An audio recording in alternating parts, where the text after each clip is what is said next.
Some things a man builds with his back. Some things he builds with his patience. The shop I built, I used both in 26 years, and most of what I had left over after raising a son alone.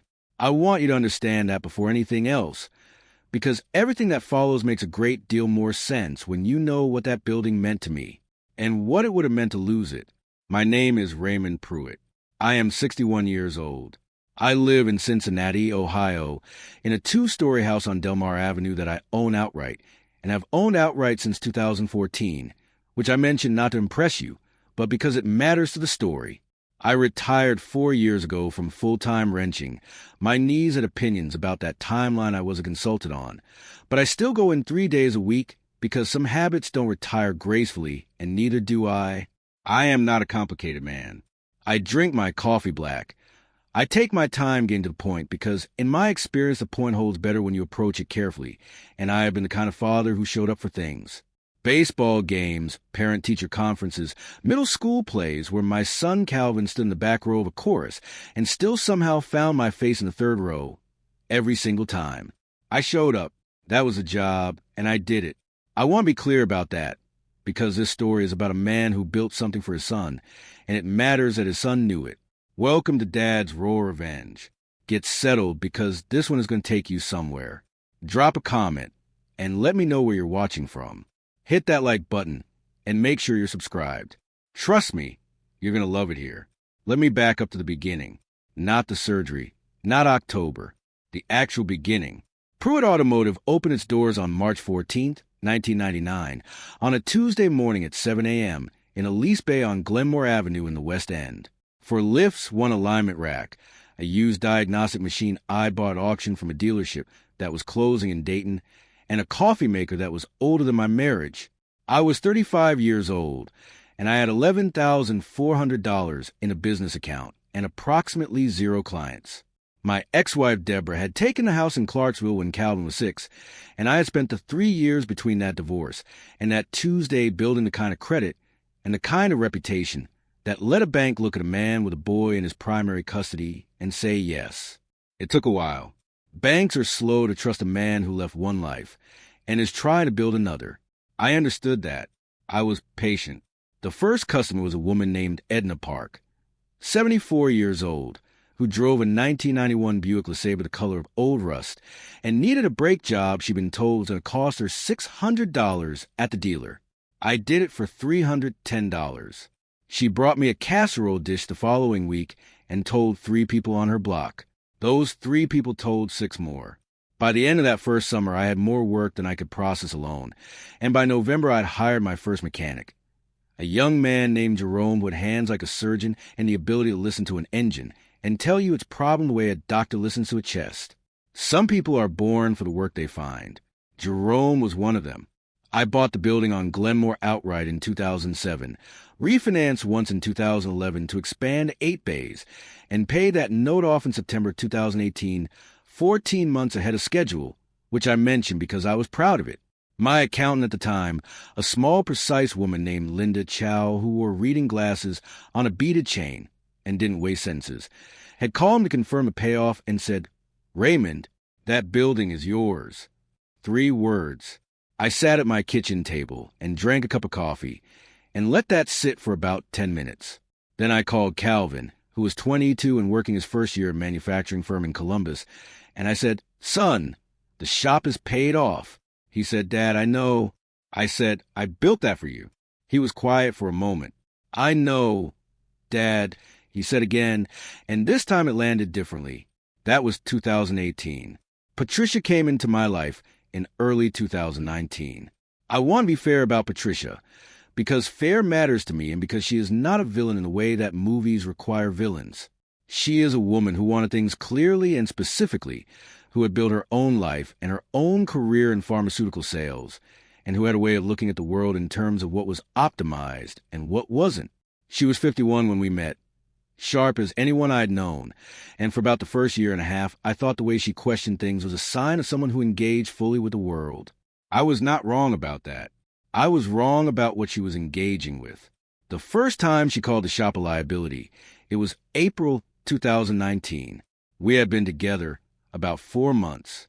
We were at dinner at a place on Hyde Park Square, and she was asking about my retirement timeline, and I mentioned that I wasn't thinking about retiring from the shop fully, because Calvin would eventually take over.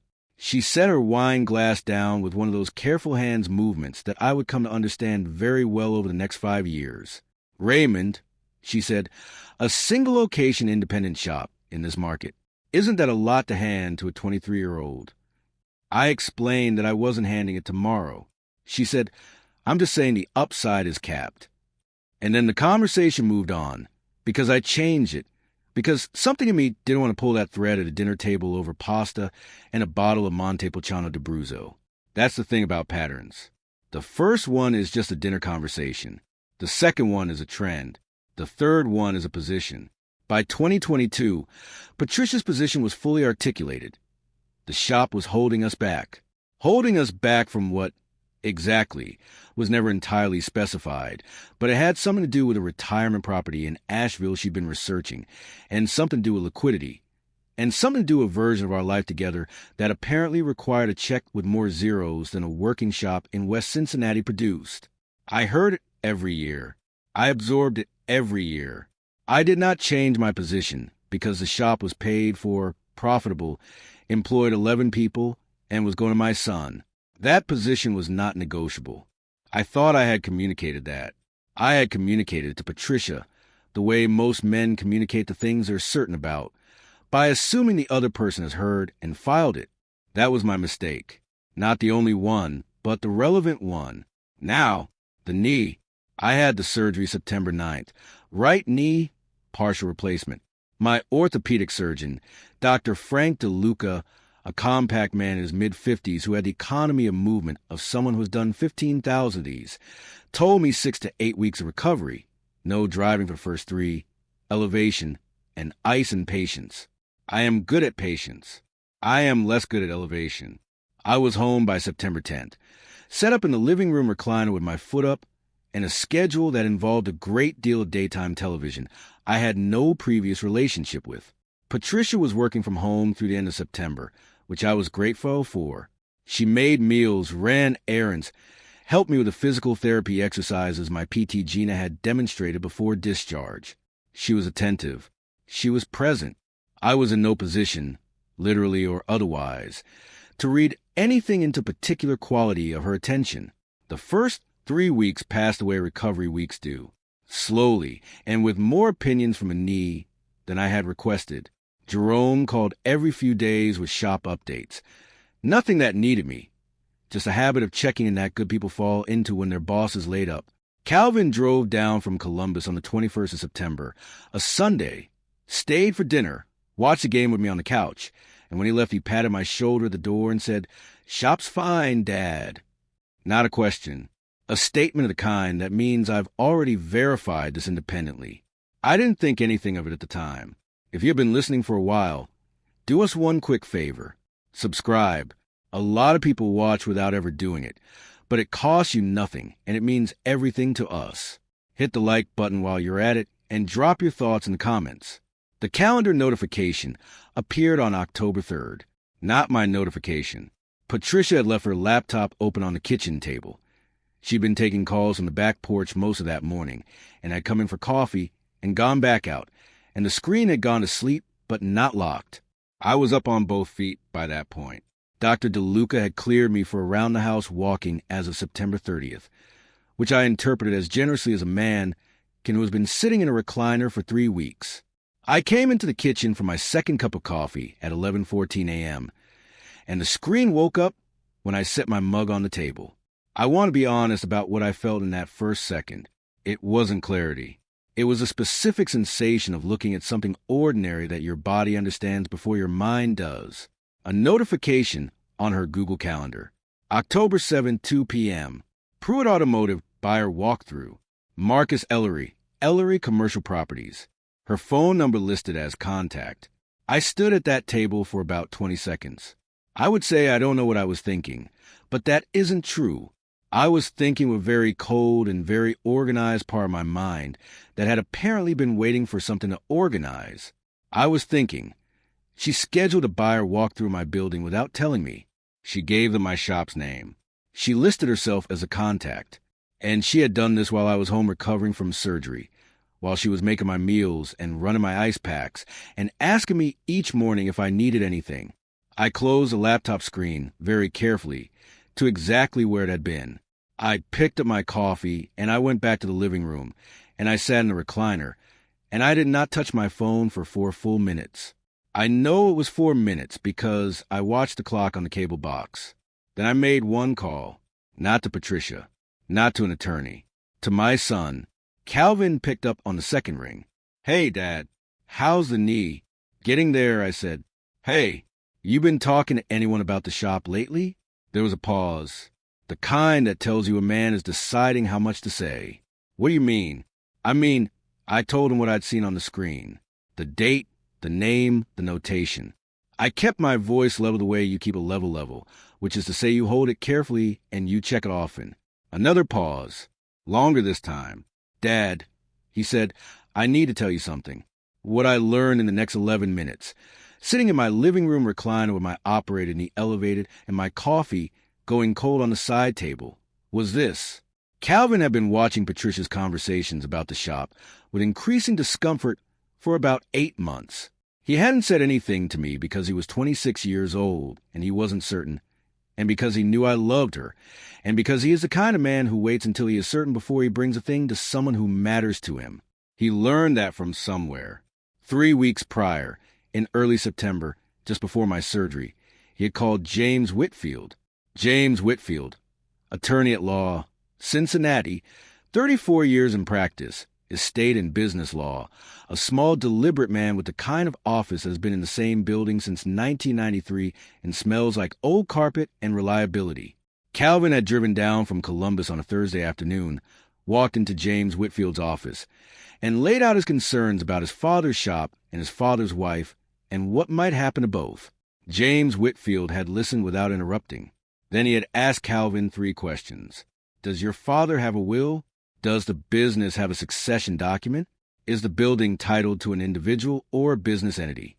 Calvin had known the answers to the first 2, not the third. They'd spent that afternoon pulling the business records Calvin had, reviewing what he could access, and identifying what needed to happen. James had called me on September 11th, the day after my surgery, which I did not answer because I was on anesthesia and anti-inflammatories and a great deal less functional than I intended to be, and had left a message saying he had a matter to discuss at my convenience that was not urgent but was time-sensitive. I had looked at that voicemail in the fog of recovery and told myself I'd call back when I was more functional, and then filed in the way that post-operative men file everything that isn't ice packs and PT schedules. I had not called back. Calvin had. Over the course of 3 weeks, while I sat in my recliner, and Patricia ran errands and Jerome kept the shop running without me, my son and my attorney had been quietly, systematically, and entirely without my knowledge building a structure around Pruitt Automotive that would make it, as James Whitfield would later tell me directly, about as sellable without Calvin's explicit written consent as the Cincinnati Art Museum. "Dad," Calvin said, "I called him because I wasn't sure, but I needed it handled before you went into surgery. In case something went wrong, yeah, but also in case she moved while you were down." She moved while you were down. I looked at the cable box. 11:31 a.m. "Son," I said. "Yeah." She scheduled the walkthrough for October 7th. A pause. "I know, Dad. James already knows. He called me this morning when I told him I was looking at the calendar." I sat with that for a moment. My son had been monitoring the shared calendar, not as surveillance, as protection. There's a difference, and I knew the difference immediately. I said, "What do you need me to do?" He said, "Nothing. Honestly, Dad, not a single thing. Just don't say a word to her." I said, "In the walkthrough?" He said, "Let it happen. Now, James Whitfield." I called his office at 1:45 that afternoon. Once I had rebuilt myself into something functional, and his assistant put me through immediately.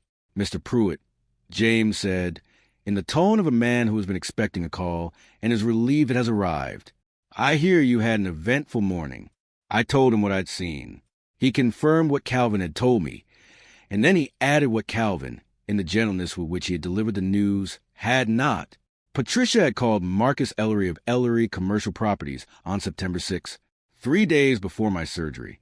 She had represented herself as co-owner of Pruitt Automotive, which she was not, had never been, and had never been listed as in any document I had signed in 26 years of business. She had provided Ellery with street address, a square footage, a rough equipment inventory, and an asking price of $1.4 million. Ellery had expressed interest. She had scheduled the walkthrough. She had, James told me, in his careful way, apparently been confident that by the time of the walkthrough, the recovery period would have softened my resistance to a discussion about transition. That's what he said. Soften my resistance. It's a legal phrase. What it means in plain English is that she had timed it to when I was weakest. James Whitfield did not editorialize. He stated the facts. I heard them the way I hear a diagnostic readout on an engine. Flat, clear, consequential. Then he said, Raymond, the business has been placed in an irrevocable family trust as of September 26. Calvin is the sole beneficiary. The building title was transferred to the trust on September 29th. Marcus Ellery is scheduled to walk through a building that cannot legally be sold by anyone who is not Calvin Pruitt. I let that sit for a moment. James, I said, did you do all of that in 3 weeks? He was quiet for one beat. Your son is very organized, he said, and he knew exactly what he wanted to protect. I hung up and sat in that recliner for about 7 minutes. Just sat. The knee was complaining. I didn't particularly notice. Outside on Del Mar Avenue, a car went past slowly, and somewhere down the block a dog had an opinion about something, and the refrigerator hummed in the kitchen, and the house was a specific quiet of a place where a man is sitting with something large. Calvin had driven down on September 21st and eaten dinner with me and watched the game on my couch, and the entire time the trust documents were already signed and filed, and the building title was already transferred, and he had sat there on my couch and watched the third quarter of a game and not said a single word about any of it. Not because he was keeping a secret from me. Because he was keeping a secret from me. There is a difference between those two things, and every man who has ever had a son he raised right understands it instinctively. I had spent 26 years showing up for Calvin. He had spent 3 weeks making sure nobody took what I had built while I was looking at the ceiling of a recovery room. October 7th, 2 p.m. I want to be precise here because precision is the channel DNA of the story and because the details matter. I was in the living room. PT appointment with Gina had been at 9 a.m. She'd come to the house that week, which I was paying out of pocket, because insurance had opinions about home visits that I didn't have energy to argue with. Knee was better. 14% better than the previous week, according to Gina's range of motion measurements, which she recorded on an app. She showed me each visit. I mention this because I was ambulatory, I was alert, and I was entirely aware of what was happening in my kitchen at 1:55 p.m. Patricia had dressed for the meeting. Not dramatically. She's not a dramatic woman, but specifically, the particular care of someone who intends to be taken seriously by a commercial real estate professional. She came downstairs at 1:47, checked her phone, poured a glass of water, stood at the kitchen counter. She had told me, the evening before, that she had a work call in the afternoon and might be unavailable for an hour or two. I had said fine, and nodded, and gone back to the documentary I was watching about bridge construction. She had looked at me for a moment longer than the conversation required, and then gone upstairs. At 1:58, a gray Mercedes SUV pulled up in front of the house. Marcus Ellery, I assumed, or someone from his office. I did not look out the window. I heard the doorbell at 2:01. Patricia answered it.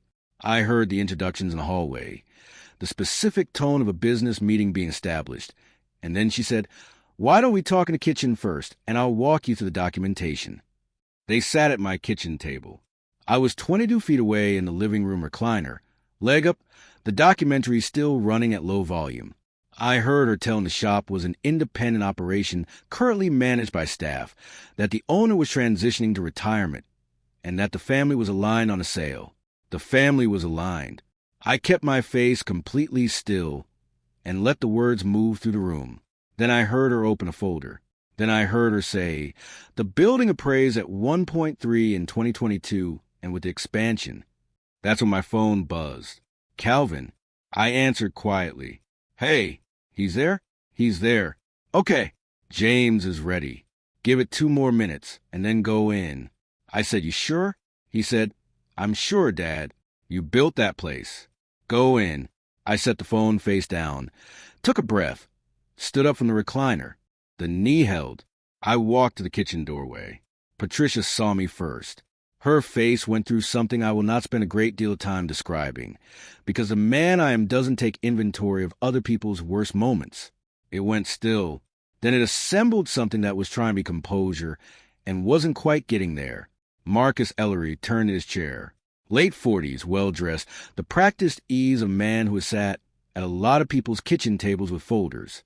He looked at me and he looked at Patricia, and he put the pieces together in about 3 seconds in the way that experienced professionals put things together. Mr. Ellery, I said, I'm Raymond Pruitt. I own the building at 4417 Glenmore Avenue. Patricia said my name. One word. Raymond, with a specific weight that was asking me to take the conversation somewhere private. I didn't take it anywhere. I stayed in the doorway. I said, I'd like to save you a drive.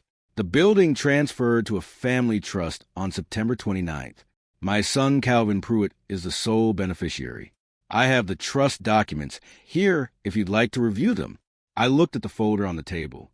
There's also an attorney, James Whitfield, Whitfield Business Law on Montgomery Road, who can confirm the title status.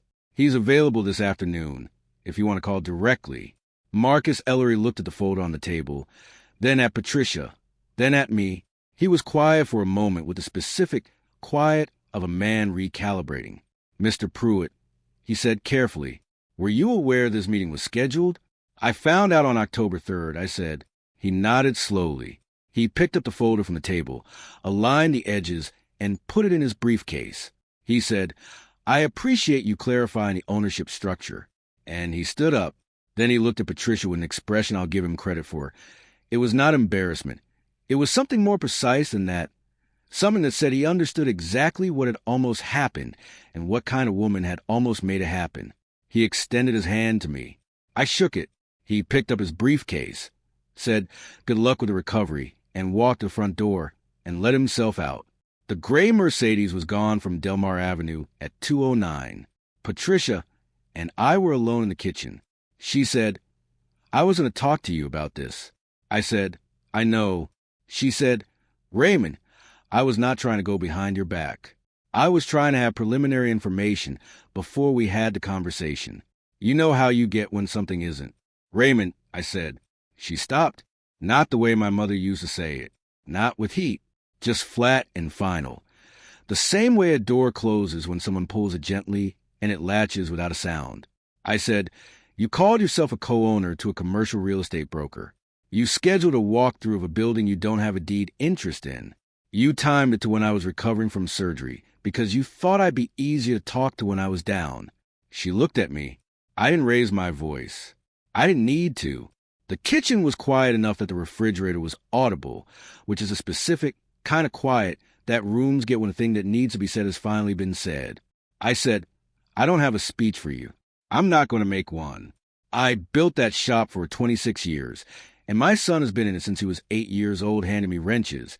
And when you call it a liability, every year since 2019, I heard you, and I told you where I stood, and you heard me, and you called a broker anyway. Patricia looked at the table. There was a ring from a water glass on the wood, and she was looking at it with the concentration of someone who needs something to look at. I said, I think you should stay at your sister's for a while. And I said it the way a man says a thing he has already decided and is now stating for the record. No anger in it. Not a question. She looked up. I am not going to walk you through the rest of that evening in detail, because some things belong to the people who were in the room for them and don't need to be laid out. What I will tell you is that Patricia Voss left my house on Delmar Avenue at 4:44 p.m. on October 7th, with 3 bags and her laptop case, and I stood on the front porch and watched her car go down the street, and I felt something I had not felt in about 6 years settle over me like weather. Not relief exactly. Something quieter than relief. The specific feeling of a man who has been carrying something and has put it down and is noticing the weight only now that it's gone. Calvin called at 5:02. She leave? He said. She left. You okay? I thought about it honestly. Yeah, I said. I'm okay. He was quiet for a moment. Then, James needs a few signatures on some follow-up documents. Nothing urgent. He said next week is fine. I said, Calvin, yeah, you drove down 3 weeks ago and ate dinner with me and didn't say a word. A pause. I know. That must have been hard to carry. He was quiet long enough that I thought the call had dropped. Then he said, Dad, you built that shop when you had $11,000 and a used diagnostic machine and a kid who was 6 years old. He paused. I wasn't going to let someone sell it out from under you while you were in a recliner with your leg up. I looked out at Delmar Avenue. The October light was doing the thing it does in the afternoons, when the angle goes gold and tired and honest, and the oak on the front lawn was still holding most of its leaves, and the street was quiet in the way streets are quiet on a Tuesday evening, when the ordinary is still ordinary. I said, You sound like your father. He said, I'm going to take that as a compliment. I said, That's because it is one. James Whitfield sent the signature documents on October 9th. I signed them at the kitchen table with a cup of coffee. I didn't let go cold, which is its own kind of marker. The trust paperwork confirmed what had already been confirmed. Pruitt Automotive, building and business, belonged to a structure that protected Calvin's interest in it regardless of what happened to me, my marriage, my estate, or my recliner timeline. Marcus Ellery sent a 2-line email saying he wished me well with the situation, which I thought was professionally generous of him, and which I filed without response. Patricia and I ended our relationship formally in November, without screaming, without attorneys, without a single slammed door. She had been in my house for 4 years, and her name was not on a single document that mattered, which was not an accident, and which, I had come to understand, she had known longer than I had. The conversation was short. It was civil. It was a specific civility of two people who had said everything they needed to say in a kitchen in October and don't need to say it again. I went back to shop full-time on November 3rd, 8 weeks post-surgery, which was the earliest Dr. DeLuca would sign off on and the latest I was willing to wait. Jerome had kept everything running with the precision of a man who has been trusted completely and met it completely, which I told him directly, in the specific way I have of telling people things I mean.